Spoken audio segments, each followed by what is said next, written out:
안녕하세요. 인프란트 타이거입니다. 거리두기 제한 조금씩 완화되고 있습니다. 사적 모임 기준이 8사람에서 10사람으로 영업시간 제한도 밤 11시에서 12시까지 조금씩 더 늘리는 것으로 결정했습니다. 이번 조치는 4월 17일까지 시행하고 이후에 추가적으로 완화될지를 결정하겠다라는 것이 핵심 내용인데요. 이런 내용 중에서 우리가 살펴봐야 되는 내용들이 있습니다. 자, 여기 정부에서 발표한 보도자료인데요. 사적 모임을 8인에서 10인, 영업시간은 23시에서 24시, 유행 감소세 전환을 했을 때 해제하는 방안까지 검토하겠다. 이 내용에 대해서는 이미 아시는 분들은 다 알고 계시기 때문에요. 오늘은 코로나19 대면 진료 확대를 위한 보상체계 개편, 그러니까 코로나 진료를 하게 되면 의사들에게 보상을 해주고 있는데요. 이런 방법들이 조금씩 바뀝니다. 그렇기 때문에 내가 병원비, 그러니까 검사료나 진료비를 얼마만큼 내야 되는지에 대해서도 다시 한번 확인하셔야 되고요. 또 앞으로는 코로나19 사망을 했을 때 일반 장례가 가능해진다. 이 두 가지 내용만 살펴보시면 되겠습니다. 자, 여기 코로나19 대면 진료 확대를 위한 보상체계 개편 방안, 어떤 것이 바뀌었느냐. 일단 코로나와 관련된 의료 체계는요, 신속 항원 검사, 그리고 대면 진료, 일반 병상 입원 진료, 이런 식으로 나누게 되는데요. 자, 여기 표를 보시면 지금까지는 신속 항원 검사를 하는데 진찰료 17,000원, 검사료 17,000원을 냈습니다.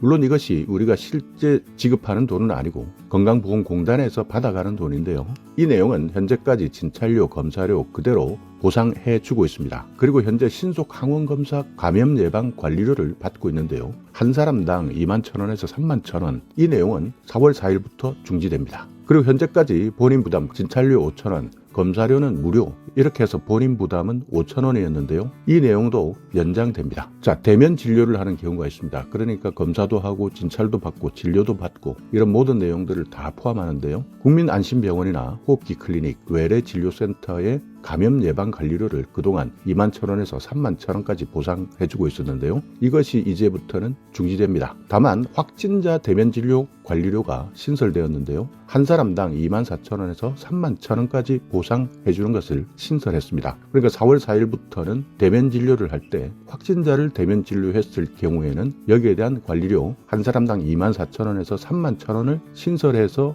보상합니다. 그러니까 건강보험에서 보상해주는 내용이기 때문에 본인 부담은 없습니다. 그러니까 만약 내가 코로나에 확진된 사람이라 하더라도 코로나 진료 본인 부담 없이 받을 수 있고요. 기저질환 진료는 본인 부담이 발생할 수 있습니다. 코로나 진료는 무료지만 기저질환 진료에 대해서는 본인 부담이 그대로 발생한다. 이것은 개편안에서 그대로 2주 동안 연장하기로 했으니까요. 그대로 대면 진료 방식은 바뀌지 않았다라고 생각하시면 됩니다. 그리고 일반 병상에 입원해서 진료를 할 경우에는 코로나19 통합격리관리료가 가산되는데요. 그러니까 이것도 마찬가지 건강보험공단에서 병원에 직접 지급하는 내용이고 환자의 본인 부담은 없습니다. 이것이 한시적으로 2주 동안 한 번 더 연장된다 하는 내용입니다. 그렇기 때문에 신속 항원검사, 대면 진료, 일반 병상 입원 진료 이 내용 중에서 바뀐 내용들이 있지만 실질적으로 개인이 내야 되는 본인 부담금은 신속 항원검사에서는 5,000원, 대면 진료에서는 기저질환 진료까지 보게 된다면 이 부분에 대해서만 본인 부담이 발생할 수 있다. 그리고 병원에서는 대면 진료를 통해서 진료할 때 그동안 없었던 확진자 대면 진료 관리료가 한 사람당 24,000원에서 31,000원씩 신설되었다. 다만